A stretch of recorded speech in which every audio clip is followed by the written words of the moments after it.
الله الله يا الله. بسم الله والصلاة والسلام على رسول الله. سيداتي سادتي متابعينا مشاهدينا عبر صفحة الفيسبوك قناة دار الثقافة مبارك الميلي، سعداء جدا بلقياكم في هذا اليوم المميز، هذا اليوم المميز الذي يتماهى ويتماشى مع حدث مهم بولاية ميلا، ألا وهو المهرجان الثقافي الوطني للعساوة في طبعته 14، والذي جاء هذا العام موسوم بعنوان بين ضرورة التدوين وحتمية التوطين. عنوان جميل، عنوان رائع، وهذا من أجل تدوين هذا التراث اللامادي، لأنه التراث المادي باستطاعتنا أقول تدوينه، أما التراث اللامادي فيجب تدوينه في كتب، من خلال صفحات الفيسبوك أيضا، وهو ما تسعى إليه محافظة هذا المهرجان، ومن خلالها نستضيف لكم محافظ هذا المهرجان الوطني الثقافي العساوة السيد بوبليعة بوخميس، الذي نسعد جدا هذا المساء باستضافته في قناة دار الثقافة مبارك الميلي. مساء الخير أستاذ حافظورك، منور الجلسة هذا المساء، منور بطلتك الباهية كالعادة وكالمعتاد طبعا. وش تقول لنا فيما يخص هذه الطبعة الجديد؟ ونحن اليوم نعيش اليوم الأول، يعني اليوم الافتتاحي، والذي جاء هذا العام تزامنا والاحتفاء باليوم العالمي للمرأة 8 مارس من كل سنة. بسم الله الرحمن الرحيم. نشكركم على هذه الالتفاتة ومرحبا بنا في قناة دار الثقافة. اليوم بحول الله سوف تنطلق فعاليات الطبعة 14 للمهرجان الثقافي الوطني للعساوة، والذي اخترنا له شعار العساوة ضرورة التدوين وحتمية التوطين، تنفيذا لتعليمات السيد رئيس الجمهورية وتوجيهات وزارة الثقافة والفنون حول ضرورة حماية التراث اللامادي ومنه العساوة عن طريق تدوينه وتوثيقه.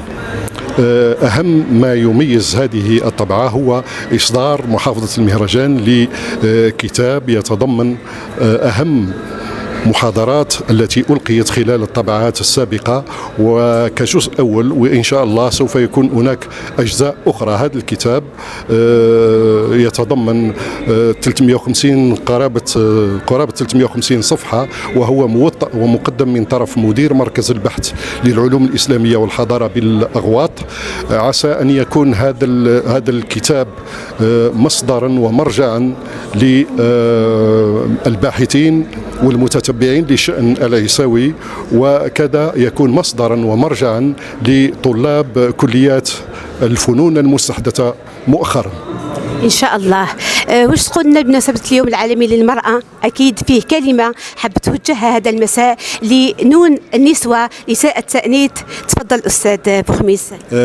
احنا اختيار هذا التاريخ لم يكن عبثا، فاختيار هذا التاريخ كان أولا فعاليات سهرات ليالي رمضان، وثانيا هو الاحتفال باليوم العالمي للمرأة، ونقدم كل التهاني للمرأة الجزائرية في هذا اليوم الأغر. كل عام وهن بألف ألف خير إن شاء الله، ونتمنى لك التوفيق هذا المساء، نتمنى لك النجاح كما عهدناك دوما ودائما، دوما متفوق ودوما متألق ومتأنق بهذا الزي واللباس والهندام الكلاسيكي. يعطيك الصحة أستاذ، بالتوفيق مرة أخرى. شكرا جزيلا على تلبية دعوة القناة. سلام الله على الجميع، صحة رمضانكم وصحة فطوركم. إذن في إطار إحياء فعاليات الطبعة 14 من المهرجان الثقافي الوطني للعساوة، وفي إطار استضاف وجوه من عالم الثقافة والفن، نسعد باستضافة الأستاذ عبد الرزاق بوشناق مدير دار الثقافة مبارك الميلي. أهلا وسهلا بك سيدي، وصحة فطورك وصحة رمضانك. صحة فطوركم، صحة رمضانكم. تقبل الله منا ومنكم الصيام والقيام، وأعاده علينا وعلى الأمة الإسلامية قاطبة بالخير واليمن والرخاء والسخاء على أرض الوفاء وأرض المحبة والعطاء، الجزائر الحبيبة. بهذه المناسبة أحيي كل نساء الجزائر أحيي أحرار الجزائر اللواتي أعطينا أروع الأمثلة في البطولات والتضحيات والانتصارات. أدام الله أفراح الجزائر، أدام الله أفراح ميلا بافتتاح المهرجان الوطني في طبعته 14 لمهرجان العساوة، ونحن يعني نضرب عصفورين بحجر واحد، نفتتح مهرجان العساوة وفي نفس الوقت نحتفي بعيد المرأة الذي نتمنى من خلاله لكل نساء الجزائر الخير والسعادة والهناء، ومن خلالهن إلى كل نساء الأمة العربية الأمة الإسلامية والعالم جميعا. شكرا لك سيدي. إذن لا تزال احتفالات ونشاطات مسطرة على مستوى دار الثقافة مبارك الميلي لإحياء الشهر الفضيل. الله الله يا الله مولانا يا الله